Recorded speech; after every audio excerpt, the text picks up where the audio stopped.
Hello all, সবাই কেমন আছো? আজ দেখাবো আমি কাজে যাওয়ার সময় কিভাবে মেকআপ করি। খুব মিনিমাম প্রোডাক্ট দিয়ে আমি মেকআপ করে যাই। তো ফার্স্টে আমি সানস্ক্রিন লাগিয়ে নিই। এটা হচ্ছে রেনের গ্লো সানস্ক্রিন। খুব অল্প লাগে, হাতে একটু ওয়ার্ম করে লাগালে ভালো হয়। এরপর চলে যাব একটা লাগালের ফাউন্ডেশন, খুব মিনি, খুব কিউট দেখতে। তো খুবই অল্প লাগে, দেখো কত কম নিয়েছি আমি। কাজলের ভিডিওটা আর করা হয়নি। এরপর আমার ফেভারিট এস্টি লডারের মাস্কারা, যেটা আমি সব সময় অ্যাপ্লাই করি, সেটা দিয়ে একটু আইব্রোজটাকেও ড্র করে নিলাম।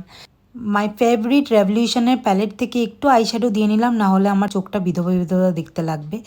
আর ওই প্যালেট থেকে একটু ব্লাশার আর হাইলাইটারও অ্যাপ্লাই করলাম, কজ যত তাড়াতাড়ি কাজ সারা যায়। এটা হচ্ছে সুগারের লিপস্টিক, যেটা আমার অল টাইম ফেভারিট কালার। লিঙ্কটা আমি পরে দিয়ে দেবো। এরপর হাতে ঘড়িটা পরাই ছিল, কানে দুলটা চট করে পরে নিলাম। এরকম স্টার টাইপের কালেকশন আমার প্রচুর আছে, আমার ভীষণ ভালো লাগে। সেটিং স্প্রে অবশ্যই দেওয়া দরকার, কেন কি ভীষণ গরম বাইরে। আমি রেডি। আমার লুকটা ভীষণ সাটেল রাখতে আমি পছন্দ করি। তো প্রথমে ভেবেছিলাম চুলটা খুলে রাখবো, কিন্তু যা গরম আমার দ্বারা হলো না, সরি। তো সামনে কটা চুল বার করে রেখে আমি বেরিয়ে পড়লাম কাজে। টাটা।